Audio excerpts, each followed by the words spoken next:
Saludamos a todas las personas que puedan estar escuchando o viendo este podcast y les damos la bienvenida. Saludamos también a José Ignacio Echegaray, que nos acompaña, José Castro, Francisco Gilet y yo mismo, Javier Espinosa. Vamos a comentar en este corto espacio de tiempo del que disponemos la última perla de SI que desde Enraizados difundimos hace unos días. Y esta perla trataba sobre los derechos y los deberes. Dijimos, cuando hablamos de la dignidad del ser humano, que esta dignidad nos viene de haber sido creados a imagen y semejanza de Dios. Y también dijimos que cuando Dios nos crea, infunde en nosotros la ley natural. De esa ley natural derivan nuestros derechos y constituye, digamos, pues las normas de conducta que debemos seguir. Vamos a hablar, y hablamos en la perla, hablamos de la ley natural, del derecho, pues, cómo daba lugar también al derecho natural, hablamos del derecho positivo. También sobrevolamos un poco por los derechos del hombre, ¿no? La Declaración Universal de los Derechos del Hombre y lo que tiene que ver en este aspecto. Y finalmente nos detuvimos en los derechos y los deberes, como cada derecho. A cada derecho le corresponde un deber. Entonces, me gustaría plantear algunas cuestiones y que las debatiéramos a lo largo de estos minutos. Una de ellas tiene que ver con qué entendemos por derecho natural. En realidad, ¿qué es el derecho natural? Tiene relación con el decálogo, porque Dios cuando nos infunde este derecho, esta ley natural, nos quiere decir y nos da también el decálogo, los 10 mandamientos. Pero es exactamente como entendemos el derecho natural. Porque hay alguna interpretación al respecto que dice que el derecho natural tiene que ver solamente con la segunda parte de las tablas, es decir, con los mandatos que Dios nos da. Y obvia la primera parte, que es la parte del amor, ¿no? Entonces, ¿qué interpretación? ¿Cómo podemos comentar? ¿Cómo podemos abordar este tema? ¿Realmente el derecho natural tiene que ver con la ley, con los 10 mandamientos? ¿Realmente se aplican todos los mandamientos cuando se habla del desarrollo de este derecho natural? Adelante, a ver qué podemos... Bueno, pues vamos a ver, yo creo que efectivamente sí hay distinciones que dicen que el decálogo, los 10 mandamientos, pues que se divide en dos partes. Una primera parte que serían los 4 primeros mandamientos, que son de amor a Dios, y los 6 siguientes que tienen que ver más con el tema de las relaciones humanas, de las relaciones sociales, y estarían más cerca de lo que es el amor al prójimo. Yo la verdad es que, viendo y analizando un poco la situación, yo creo que los 10 mandamientos completos, el decálogo, son la misma ley natural, la misma ley natural que Dios nos dio en nuestros corazones, desde que Dios nos dio la existencia, pero que luego, más adelante, pues seguramente por la tozudez del pecado, pues Dios dijo, hombre, se lo voy a poner explícito porque parece ser que no lo han entendido cuando yo se lo he querido infundir en sus corazones. Y por eso nos hizo la revelación divina de los 10 mandamientos, que en definitiva yo creo que es el camino que nos ha enseñado para poder llegar hasta él, ¿no? Eso es más o menos lo que yo pienso. Bien. Chisco, adelante, si tienes alguna opinión que darnos. Una interpretación un tanto curiosa, ¿no? Porque, siguiendo esa teoría, ¿por qué Caín, el hecho de Caín matase a Abel y fuese un hecho reprobable y que Dios le reprobó? Pues si no hubiese un derecho natural, una ley natural ya implícita en el hombre desde el mismo momento de su nacimiento, pues ahí caería esa afirmación. Entonces, no, para mí, modo de ver, el decálogo en las 4 primeras es establece una relación con Dios. desde el punto de vista religioso, por decirlo así, de amor a Dios, ¿no? Y respeto. Es los restantes los que hablan de la ley natural, ¿no? La ley natural que es una guía moral universal, además. O sea, de una manera u otra, no hay ninguna sociedad en la cual esté permitido matar. Me refiero no a matar en el aborto, sino a matar de forma violenta, como hoy ha sucedido hoy en Austria, ¿no? A eso me refiero, ¿no? Y aparte de todo eso, es que, como digo ya, la ley natural es una guía moral, ¿no? La Iglesia, desde Pacem in Terris, ya establecía esa verdad, la justicia, el amor y la libertad como derechos fundamentales, ¿no? Como derechos humanos, que al fin y a la postre lo que hace la ley natural es defender esos derechos humanos y recogerlos de alguna manera en esa Pacem in Terris o en la doctrina social de la Iglesia, ¿no? Es decir, para mí, a mi modo de responder a la pregunta, los 10 mandamientos recogen perfectamente en su parte la ley natural, ¿no? El derecho natural. Incluido la primera parte, la que se refería a José Ignacio, la parte del amor a Dios. Yo así no lo entiendo, pero en fin, tampoco soy un teólogo. Yo entiendo que la primera parte es la relación del hombre con Dios. En cambio, el resto no es solamente con Dios, sino también con los restantes, los seres humanos. Pero yo creo que Es hay una interpretación muy general del tema. Adelante, José. Entramos en una cuestión muy interesante y que quizá, dependiendo de cómo la entendamos, incluso los términos, un poco más alto, por favor, respondemos en un sentido o en otro. Yo hablaría más bien de ley natural antes que de derecho natural. Como quizás es una profesión un poquito jurídica, pero al final el derecho es dar a cada uno lo suyo y ahí puede estar más limitado. En cuanto a ley natural, sí que está inserto en la naturaleza del hombre el dar también un agradecimiento a su creador, que es algo natural. Si alguien te ha dado algo, es natural tener una virtud de gratitud. Y en este sentido yo entiendo que ese primer mandamiento sí que está incluido dentro de lo que podríamos llamar la ley natural. Es verdad que los mandamientos no están pensados únicamente en el sentido de ley natural, sino que profundizando en ellos ya tienen el germen de lo que luego es el mensaje de Jesucristo, que va mucho más allá, ¿no? Hasta amar a los enemigos y mucho más allá de la que la propia naturaleza en un principio nos podría demandar. Entonces yo haría esta distinción entre ley natural y derecho natural, que quizás es algo más limitado, y segundo, sí que creo que está inserto en la naturaleza del hombre el dar culto a Dios y agradecerle a Dios todo lo que ha hecho por nosotros, y eso, bueno, pues tiene una serie de consecuencias. Otra cosa es lo que se le pueda exigir por coacción al hombre hacer o no hacer, porque ahí está la libertad del hombre, que debe seguir los mandamientos. En un momento determinado tiene que tener ciertos límites también, digamos, penales y estructurales para evitar que haga un mal a otros, pero evidentemente nadie puede coaccionar a alguien a dar gloria a Dios. Ese es un tema completamente libre, que uno puede hacer o no hacer porque quiere. Sí, desde mi punto de vista, tanto en cuanto la ley natural, digamos, debe inspirar el derecho positivo, yo creo que uno de los problemas que estamos teniendo actualmente es que ese derecho positivo no contempla a Dios, no contempla estas dos partes primeras del decálogo, ¿no? Y eso pues me parece a mí que adolece, es decir, que efectivamente, aunque no podamos obligar a todo el mundo que amen a Dios o que practique este mandato, pero por lo menos a nivel social, para respetar un bien común y para poder convivir, creo que tiene importancia que las leyes positivas contemplen también esta naturaleza de Dios, ¿no? Porque con respecto a lo que tú dices, José, efectivamente los 10 mandamientos están insertos en el Antiguo Testamento. Entonces, si nos damos cuenta, están en forma de mandatos.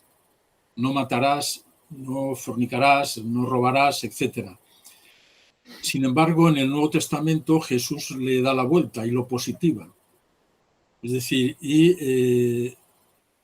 no dice no matarás, sino que tratarás de que nadie mate. Es decir, no dice que no robarás, sino todo lo contrario, que tú procurarás que, es decir, nos da como más que obligaciones, más que ese temor, pues nos lo transforma todo como en positivo, ¿no? Es decir, el no matarás se transforma en amar al prójimo, es decir, no por no matar, sino porque debo respetarle y debo amarle y debo procurar que él también. Sí, y a lo mejor recogiendo una frase que el magisterio muchas veces nos ha indicado, y no por tratar de imponer nuestras convicciones a los demás, sino por reflejar una realidad de nuestra naturaleza, es que si el hombre no construye la sociedad con Dios, no tiene más remedio que construirla contra el hombre. Y por tanto, es imprescindible darle cabida a Dios para hacer una sociedad realmente humana y que pueda cumplir mínimamente la ley natural, siempre con la imperfección que va a existir en el mundo, ¿no? Pero es verdad que existen esas dos, incluso entre la Iglesia, esa también es otra interpretación, ¿no? Pero bien, de acuerdo, podemos avanzar un poco más. Y entonces vimos también cuando desarrollábamos la perla que la Iglesia celebró que el mundo aprobase la declaración, vamos, los gobernantes de la época, en la ONU y demás, se aprobase la Declaración Universal de los Derechos Humanos. ¿Por qué creéis que celebró la Iglesia? ¿Es que equivale esto a la ley natural? ¿Responde plenamente? ¿Qué opináis al respecto de este tema? Porque tanto San Juan XXIII, como Pablo VI, como San Juan Pablo II celebraron el que se hubiera aprobado la declaración. En alguna medida, los españoles debiéramos estar satisfechos porque nos adelantamos a esta Declaración de Derechos Humanos. Lo hizo la reina Isabel, las leyes nuevas, al implantar los derechos humanos en el nuevo, la tierra firme, ¿no? En el nuevo mundo. En la controversia de Valladolid se discutió también ese principio de cómo tratar a los indios, ¿no? Y darles como los derechos, como si fuesen los súbditos normales, como súbditos castellanos, ¿no? Por tanto, en alguna medida, sin olvidarnos de la Escuela de Salamanca, en alguna medida, pues la Declaración de Derechos Humanos lo que vino es a recoger lo que ya el padre Victoria había establecido en cuanto a que los seres humanos tienen dignidad y derechos naturales. Por lo tanto, para nosotros no es extraño eso. Ahora, la cuestión está en que sí, efectivamente, los derechos humanos establecieron la igualdad, dignidad humana, libertad de expresión, etcétera, etcétera, pero ¿hasta qué punto nos encontramos en el día de hoy que esos derechos humanos se están respetando o no se están respetando? Y bajo mi opinión, esos derechos humanos han sido obviados completamente con la implantación de la Agenda 2030 y el nuevo orden mundial, con la ideología de género como bandera, como ataque directo precisamente al compendio, a la doctrina social de la Iglesia. Esta es mi opinión personal. Podríamos entrar en el positivismo, etcétera, quizá lo haremos más tarde. José Ignacio. Bueno, aunque yo creo que el tema de la Declaración Universal de Derechos Humanos, bueno, los antecedentes son muy antiguos, como tú has dicho, Chisco, pero yo creo que el antecedente seguramente más próximo que tenemos es la Declaración de los Derechos del Hombre y del Ciudadano, que es de 1789, es decir, con la Revolución Francesa, con la Ilustración. Hombre, el antecedente no es muy bueno, porque la Ilustración precisamente, como movimiento cultural, lo que hizo fue apartar totalmente a Dios y renegar de los principios de la religión católica, con lo cual no es muy bueno. Sí es cierto que cuando se hizo la Declaración Universal de Derechos Humanos en la ONU, que era en 1948, si no recuerdo mal, sí es cierto que esa declaración no era ni mucho menos una copia de lo de la época de la Revolución Francesa, pero bueno, y de hecho por eso los papas lo saludaron positivamente, porque yo creo que las cosas que se dice en ese texto, bueno, pues están bastante de acuerdo con la doctrina de la Iglesia, ¿no? Pero claro, del dicho al hecho hay mucho trecho. ¿Qué es lo que ha ocurrido desde 1948 hasta ahora? Pues que la ONU no tiene absolutamente nada que ver con lo que... Primero, con los principios fundacionales. ¿Para qué se fundó la ONU? Era fundamentalmente para evitar que hubiese nuevas guerras. Bueno, pues ya vemos cómo está el mundo y cómo ha estado durante todos estos años, desde 1948, ¿no? Pero es que yo creo que el tema de la ONU actualmente no es que no cumpla con sus principios fundacionales. es que va en contra de ellos y concretamente en contra de lo que es la Declaración Universal de los Derechos Humanos. Y bueno, pues Chisco lo ha mencionado, la Agenda 2030 es un ejemplo clarísimo de ello, ¿no?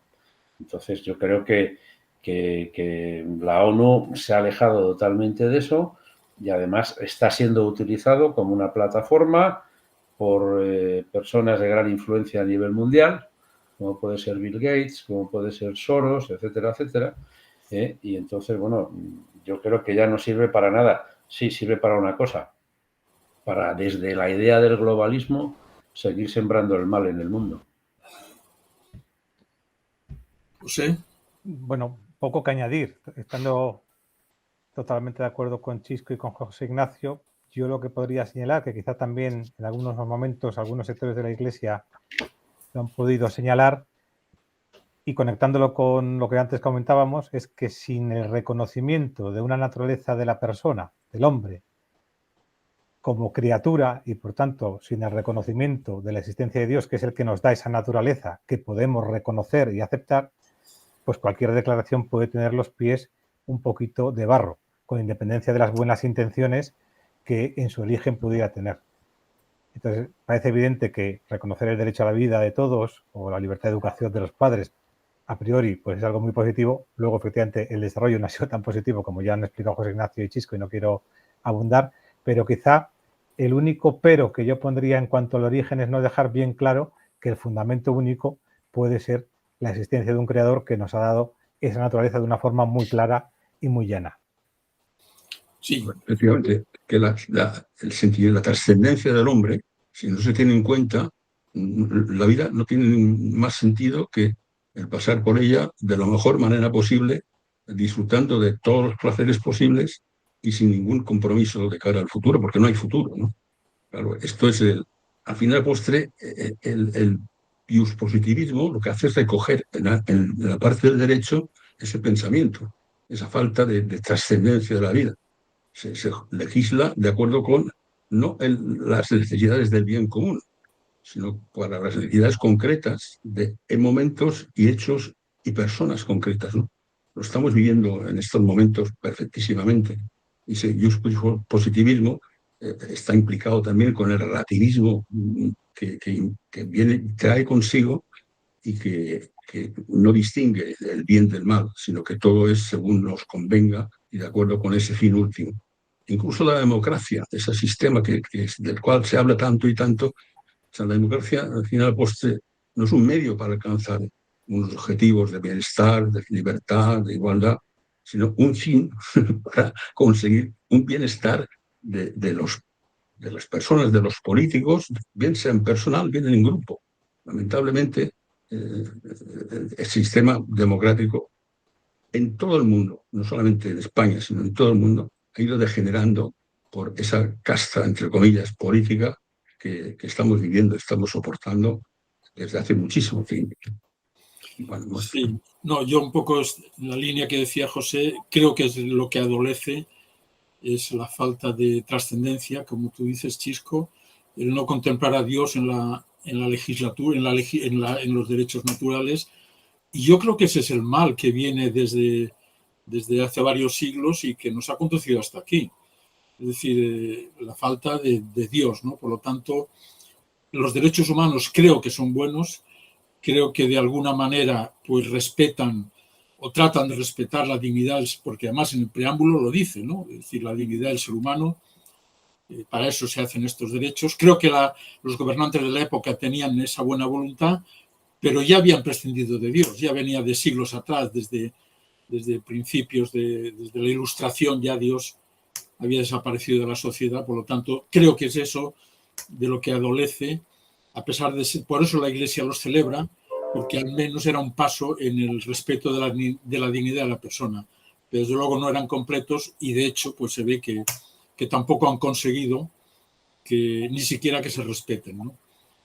Bueno, pues podemos, para darle son temas que merecerían quizá más tiempo, pero bueno, dentro de los límites que tenemos, al menos los vamos planteando, ¿no? El siguiente aspecto a abordar sería el de los deberes, ¿no? Decíamos que a cada derecho le corresponde un deber. y que un derecho sin un deber claro, pues realmente hay que cuestionarlo, ¿no? ¿Cómo veis esto? Benito XVI lo dice muy bien en su encíclica Caritas in Veritate, ¿no? Lo expresa perfectamente, ¿no? ¿Qué opináis de esto, de los deberes? ¿Qué aporta el hecho de que nosotros nos empeñemos más en ejercer nuestros deberes que en exigir nuestros derechos? ¿Qué aporta esto a la sociedad? ¿Cómo lo veis? Hombre, yo creo que se puede ver muy claramente en una familia. Si cada uno nos ponemos a nivel familiar, luego ya damos el salto a la sociedad, pues es muy diferente una familia en donde cada hijo, cada padre están pensando más en cómo servir a los demás que al revés, ¿no? Mi derecho pues, a la comida y exigir a los padres que la comida esté, que esté rica y que no sé qué. Y en la sociedad lo mismo. Es más, yo creo que existen los derechos porque tenemos deberes. Porque los padres tenemos el derecho, el deber de educar a nuestros hijos y por tanto tenemos que tener el derecho para poder educarles, porque si nos lo quitan ese derecho no podemos cumplir con nuestro deber. Pero viene antes el deber como padres de preocuparnos por aquellos hijos que Dios nos ha confiado que el derecho a educarlos, ¿no? Por eso hoy en día cuando se habla del derecho al hijo es algo muy equivocado, ¿no? Y se ha transformado la paternidad, que es un don, un regalo y algo milagroso, en una especie de derecho positivo que el Estado me tiene que dar necesariamente a través de la fecundación in vitro o cualquier otra barbaridad. Pero yo creo que tú lo has expuesto muy bien en la perla, Javier, y efectivamente, ¿no? Los deberes son primero, posteriormente están los derechos para poder cumplir con tus deberes y todo el que sea cumplidor de esos deberes también tiene derecho a que se le respete su potestad para poder ejercitarlos, ¿no? Yo creo que es tanto en un sentido como en otro. O sea, yo creo que no hay deberes si no hay derechos y no hay derechos si no hay deberes. Es decir, se corresponde totalmente los derechos con los deberes, ¿no? Yo no sé, pues ponemos por ejemplo, un ejemplo que el cuarto misterio, joder, estoy yo bueno. El cuarto mandamiento, honrarás a tu padre y a tu madre. Bueno, pues ahí te está diciendo Dios que tienes el deber de respetar a tus padres, que lo han hecho todo por ti, que te han dado la vida, etcétera, etcétera, ¿no? Pero de ahí también nace un derecho, que es el derecho que tiene el hijo a tener una familia, a tener unos padres y vivir en un núcleo concreto, ¿no? Entonces, eso es un ejemplo de que en todo deber, porque claro, el deber aquí es honrar al padre y la madre, pero de ahí sale un derecho, que es el derecho que tiene el hijo. Y hay una cosa que yo creo que es importante. Sin embargo, los padres no tenemos el derecho a tener un hijo. Eso es un don que Dios nos da. Lo digo porque luego a través de eso pueden salir muchas confusiones cuando se dice que tienes derecho a eso, ¿no? Y bueno, pues, ¿qué es lo que está ocurriendo actualmente? Bueno, desde hace ya bastante tiempo. Pues que todo esto se ha desvirtuado, el tema de los derechos y los deberes. Porque la gente lo único que quiere es tener derechos. Muchos derechos y ninguna obligación, o muy poquitas obligaciones, ¿no? Hombre, lamentablemente vemos casos muy claros como puede ser todo el tema de la ocupación, ¿no? Donde, bueno, pues ahí se está encargando totalmente la propiedad privada, pero tú ves que hay gente que cree con derecho de robarle la casa a otra persona. Entonces, bueno, ¿y qué obligación? No solamente qué obligación, es que además a esa persona le tiene que pagar el agua, la luz, etcétera, etcétera. Son cosas, pues lo comento porque yo creo que estamos llegando a unos límites que están absolutamente exacerbados, ¿no? Entonces, bueno, pues ahora el concepto que se tiene normalmente en la sociedad es que todos tenemos derechos, pero deberes se nos olvidan por completo. Y si no tenemos deberes, no estamos respetando los derechos de los demás. Y entonces no habrá una convivencia justa y pacífica. Bueno, yo entiendo que efectivamente a todo derecho le corresponde el deber de respetarlo desde el principio, incluso la posibilidad, en alguna medida, de cumplimentar ese derecho. Una sociedad sin deberes representa un grupo humano caótico, se malvive sin meta alguna. Todo el mundo ni se respeta la libertad, ni el bienestar, ni la justicia, ¿no? Y en este mundo nuestro, para mí, hay un mal que justifica que no se cumplan con los deberes personales y sociales incluso, que es la mentira. La mentira es la regla de oro que adorna el incumplimiento de todos los deberes sociales, incluso de los personales. Siempre hay algo, cuando se incumple con un deber, siempre se encuentra una razón, una causa, un motivo inventado que cumple, que permite que no se cumpla con ese deber. Yo creo que la mentira se ha implantado en nuestra sociedad, en nuestro mundo, y que todos sabemos de dónde proviene la mentira, que es el principio que utiliza el demonio, el diablo, para involucrarse en la sociedad, en el ser humano, ¿no? En el Hijo de Dios. Por lo tanto, hay que luchar con la verdad y por la verdad, aunque, como decía San Juan Pablo II, aunque vamos a ser 12, luchar por la verdad. Bien. Muy bien, bueno, pues vamos terminando. Yo, por aportar algo en este sentido, como dice José, el deber yo creo que es anterior al derecho. Y de hecho la ley natural está expresada en mandatos, en deberes. Y de ahí derivan los derechos, la legislación, etc. Pero hay otro aspecto que a mí me gustaría también resaltar, y es que para mí el derecho tiene relación con el egoísmo y el deber tiene relación con el amor.